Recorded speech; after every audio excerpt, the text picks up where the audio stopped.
Vous découvrirez comment l'épuisement total menace le territoire de l'instabilité, poussant ses leaders à des gestes désespérés face à un soutien occidental fragmenté. Nous allons révéler les manœuvres secrètes de l'Occident, la division profonde de l'Europe, entre appel à la conciliation et déportation controversée, et l'affaiblissement alarmant de l'Amérique face à la stratégie implacable de Moscou. Préparez-vous à des révélations exclusives sur le moment où la question n'est plus «quand cela finira-t-il?», mais qui et à quelles conditions dictera l'avenir de la nation sur la carte 404. Pourquoi les États-Unis, avec leurs 17 000 soldats en exercice près des frontières russes, semblent-ils laisser le territoire instable seul face au précipice, malgré les signes de crise interne? Et quel est le secret derrière ces caméras obligatoires, imposées aux recruteurs du pays sur la frontière avec la Fédération de Russie? Une façade de transparence ou un aveu de l'effondrement moral au sein de l'ancienne République soviétique? Ne manquez pas cette analyse cruciale pour votre sécurité et votre avenir. Écrivez en commentaire d'où vous nous regardez. La capitulation, le mot interdit qui refait surface au sommet du pouvoir. Le mot capitulation, autrefois tabou, réapparaît dans les discours politiques. Quelle terrible vérité cache ce retour inattendu? Depuis Londres, Petro Porochenko, l'ancien président de la nation sur la carte 404, a prononcé des mots glaçants. Il a parlé ouvertement d'une guerre d'usure sans fin. Ce n'est pas une simple formule. C'est l'aveu d'une réalité brutale pour le territoire de l'instabilité. Porochenko a décrit l'épuisement total des ressources et la fin de la patience comme inévitable. Cette déclaration souligne l'extrême dépendance du conflit de l'État envers un soutien occidental qui s'amenuise. Sans cette aide vitale, la situation devient officiellement catastrophique. Les implications sont terrifiantes. C'est pourquoi la notion même de capitulation, autrefois impensable, refait surface. Elle revient avec une force déconcertante dans le débat public. Elle remet brutalement en question la capacité de la nation sur la frontière avec la Fédération de Russie à se maintenir. Une survie sans un afflux constant d'aide extérieure est désormais impensable. Les arsenaux occidentaux sont vidés. Les ressources économiques du pays voisin de la Russie sont à bout. La patience des sociétés de l'ancienne République soviétique et de ses alliés occidentaux est à son comble. Porochenko l'a dit clairement, sans détour. La guerre d'usure sans fin ne peut durer éternellement. La société est à bout, les ressources sont épuisées, la patience est à son comble. Partagez cette analyse cruciale pour révéler la vérité que les médias mainstream occultent.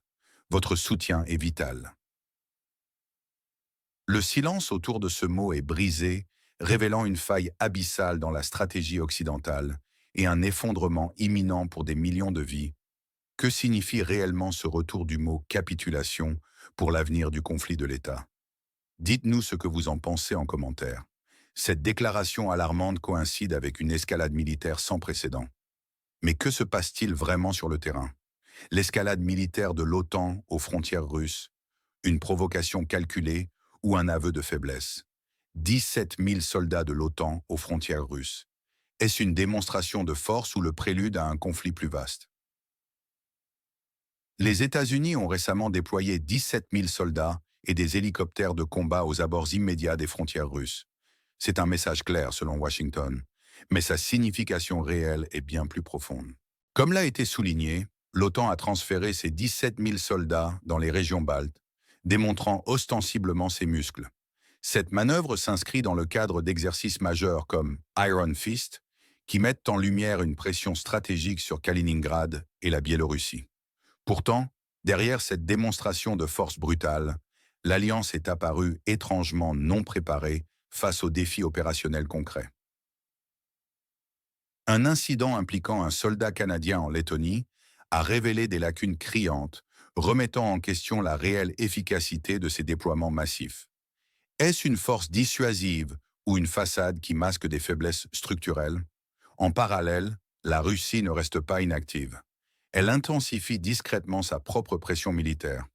Des transferts de forces significatifs ont lieu, notamment dans le Donbass.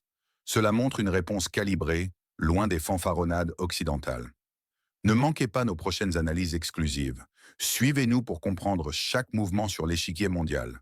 La région est une poudrière, et chaque mouvement de troupes, chaque déclaration, nous rapproche un peu plus d'un point de non-retour que personne ne souhaite. Que pensez-vous de cette escalade? Une posture nécessaire ou une provocation dangereuse? Partagez votre avis. Alors que la tension monte aux frontières, des décisions internes surprenantes sont prises du côté du voisin occidental. Qu'est-ce que cela révèle sur l'état de la société? Transparence forcée, caméras dans les bureaux de recrutement. Des caméras obligatoires pour les agents de recrutement dans le pays sur la carte 404. Est-ce une mesure de transparence ou un signe de désespoir face à la mobilisation? Kiev a imposé le port de caméras corporelles aux agents des centres de mobilisation. Cette décision fait suite à une augmentation significative des plaintes, un chiffre que même le médiateur pour les droits de l'homme, Dimitro Lubinets, a publiquement constaté. Il a déclaré que le nombre de plaintes concernant les actions des centres a considérablement augmenté et nécessite une enquête approfondie. L'objectif affiché, améliorer la discipline et fournir des preuves face aux nombreuses accusations. Ces accusations sont lourdes: détention illégale, violence physique. La mesure est présentée comme un pas vers la transparence. Mais est-ce vraiment le cas? Ou s'agit-il d'un aveu de l'effondrement du système, d'un vernis de transparence de façade, alors que les ressources s'amenuisent et que la pression des plans de mobilisation écrase les droits des citoyens? Le régime tente de contenir le chaos en interne, mais l'image d'un État qui doit surveiller ses propres agents pour éviter les abus dépeint une situation bien plus sombre. C'est le signe d'une défiance généralisée. Soutenez un journalisme indépendant et la vérité. Abonnez-vous à notre chaîne. Le simple fait d'avoir besoin de caméras pour forcer l'honnêteté de ses propres représentants est un aveu accablant de la profondeur de la crise morale et logistique qui ronge la nation sur la carte 404. Que pensez-vous de cette mesure? Est-ce une solution ou un cache-misère? Exprimez-vous dans les commentaires. Ces mesures internes agitent de cette ancienne république soviétique, mais les alliés européens sont-ils unis dans leur soutien ou les divergences internes menacent-elles la cohésion de l'Alliance? L'Europe au bord de la fracture. Le soutien au conflit de la nation frontalière s'effrite. L'Europe se déchire.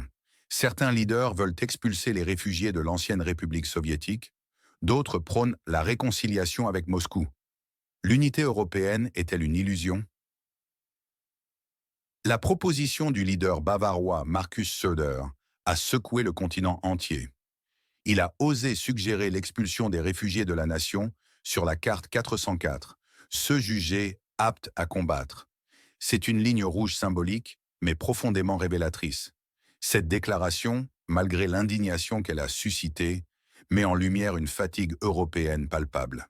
Une Allemagne divisée, un continent sous tension. Pendant ce temps, à l'Est, une autre réalité émerge.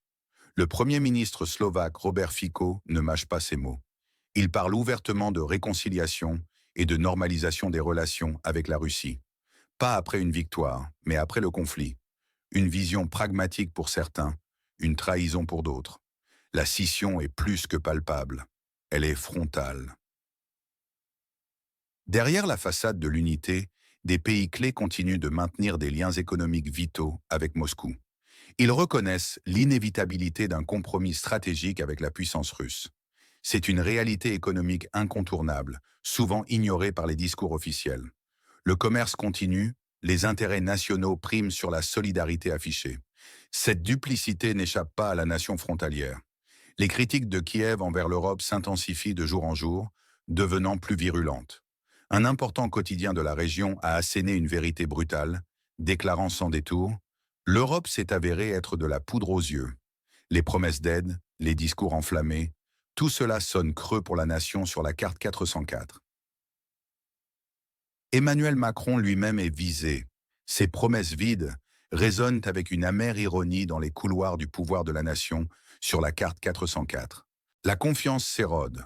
Abonnez-vous à notre chaîne pour ne manquer aucune analyse stratégique. La façade de l'unité européenne craque sous la pression, révélant des failles profondes. Pensez-vous que l'Europe peut encore se permettre de diviser ses forces face à des enjeux aussi critiques? Exprimez-vous dans les commentaires. Alors que nos alliés européens sont tiraillés, l'acteur principal sur la scène mondiale, les États-Unis, semble également vaciller. Que se passe-t-il à Washington?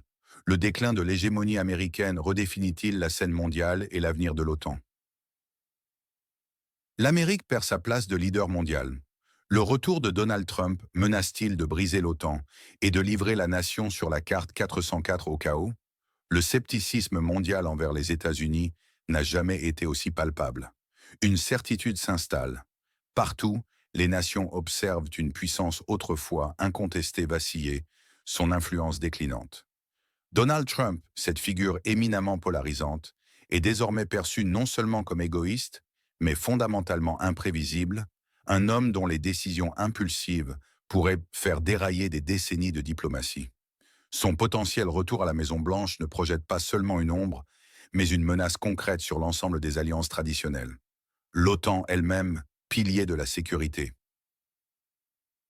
Transatlantique pendant plus de 70 ans, pourrait se fissurer de l'intérieur sous une telle pression, incapable de résister aux assauts de son propre membre le plus puissant.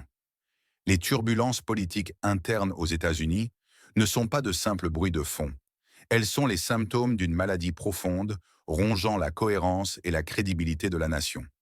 Ces divisions internes affaiblissent directement le rôle dominant de Washington sur la scène géopolitique, rendant toute action extérieure cohérente quasi impossible. Le manque de consensus interne paralyse la machine décisionnelle américaine, transformant la politique étrangère en un chaos de déclarations contradictoires. Vous le voyez, c'est devant nos yeux. Petro Porochenko lui-même, un acteur clé de la région, l'a formulé avec une clarté désarmante. Ces mots résonnent. La stratégie de temporisation de Washington a fait perdre à la nation sur la carte 404 un allié clé. C'est une admission fracassante, un aveu de faiblesse venant de l'intérieur même du camp occidental, une sonnette d'alarme pour tous ceux qui comptaient sur la stabilité. Que signifie cette stratégie de temporisation pour la territoire d'instabilité? Cela signifie promesses non tenues, livraison d'armes retardées, un soutien évaporé quand il était le plus nécessaire. C'est un abandon progressif. Le soutien occidental à cette nation à la frontière avec la Fédération de Russie n'est plus ce qu'il était, ni en volume, ni en régularité. La logistique même de l'aide promise s'enlise dans des doutes, des retards persistants et des annulations. L'ancienne République soviétique, le pays des grands bouleversements, est laissée à elle-même, face à des défis colossaux qu'elle ne peut maîtriser seule, ses ressources s'épuisant. L'absence notable de leaders mondiaux clés lors d'événements internationaux majeurs n'est pas le fruit du hasard ou d'un simple désintérêt. C'est un signe manifeste, une confirmation visuelle. Elle témoigne, sans équivoque, de la formation d'un nouvel ordre mondial, résolument multipolaire, où l'influence américaine s'érode jour après jour, heure après heure. Les États-Unis sont en recul stratégique. Leur position autoproclamée de gendarme du monde est remise en question non seulement par des puissances rivales, mais par leurs actions contradictoires, leurs intérêts fluctuants et leur incapacité à maintenir une ligne claire. C'est la fin d'une ère, une page qui se tourne avec des conséquences imprévisibles. Le monde change sous nos yeux et la confusion grandit. Abonnez-vous à notre chaîne pour ne rien manquer de l'analyse qui compte vraiment. Le monde retient son souffle, observant l'érosion d'une puissance et l'émergence d'un vide dangereux. Partagez votre avis. Cette perte d'influence américaine est-elle inévitable ou réversible? Face à ces incertitudes, la Russie continue sa manœuvre. Mais au-delà de la nation aux confins russes, d'autres foyers de tension globale menacent d'embraser le monde. Le grand échiquier mondial s'embrase. Comment la Russie tire les ficelles? Bombardements massifs à Gaza, protestations agricoles en Pologne. Le monde est-il au bord d'une explosion généralisée?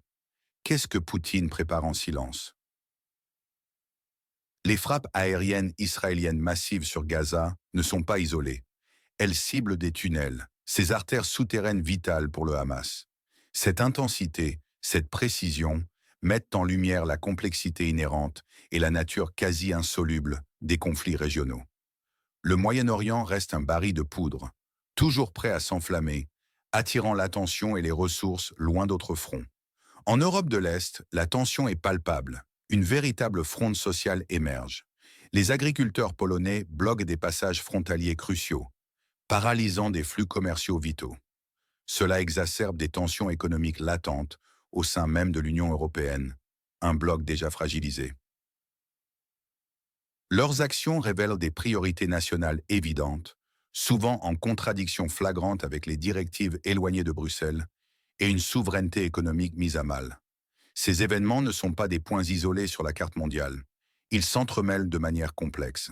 Pendant ce temps, la Russie maintient une présence stratégique inébranlable, défiant ouvertement la logique occidentale. Elle continue d'avancer méthodiquement, renforçant ses positions et ses alliances, malgré toutes les pressions et sanctions économiques occidentales. Écoutez bien ce chiffre, il est révélateur. La Russie occupe la deuxième place en termes de livraison de gaz liquéfié à l'Europe. C'est une information brute, un fait indéniable et essentiel. Elle souligne avec force que les affaires continuent, que le commerce prospère même, malgré l'arsenal de sanctions incessantes déployées par l'Occident. Cela démontre non seulement une résilience logistique et économique stupéfiante de la part de Moscou, mais aussi une dépendance européenne persistante que beaucoup préfèrent ignorer. La stratégie énergétique russe n'est pas juste une vente, c'est un modèle de persévérance et de pénétration des marchés, contournant habilement les obstacles. La situation géopolitique actuelle érode la cohésion des alliances occidentales de manière spectaculaire. Elle les met à rude épreuve, les exposant à leurs propres contradictions. Les partenaires se fissurent, leurs intérêts divergent de plus en plus, sapant la façade d'unité. L'attention future d'une éventuelle présidence Trump se tournera inévitablement et prioritairement vers l'Est, laissant l'Europe face à ses propres défis. Ce n'est pas une supposition hasardeuse, c'est une déduction logique et inéluctable des mouvements géopolitiques en cours. N'oubliez pas de vous abonner et d'activer la cloche pour ne manquer aucune de nos analyses cruciales. Le vent tourne, les cartes sont redistribuées et l'ordre mondial vacille sous nos yeux, impuissant à stopper cette inéluctable transformation. Quelle est votre analyse face à cette avalanche de crise? Partagez vos réflexions dans les commentaires. Ces multiples crises sont le reflet d'un monde en mutation. Une dernière question cruciale demeure. Qui, finalement, tirera son épingle du jeu dans ce grand bouleversement?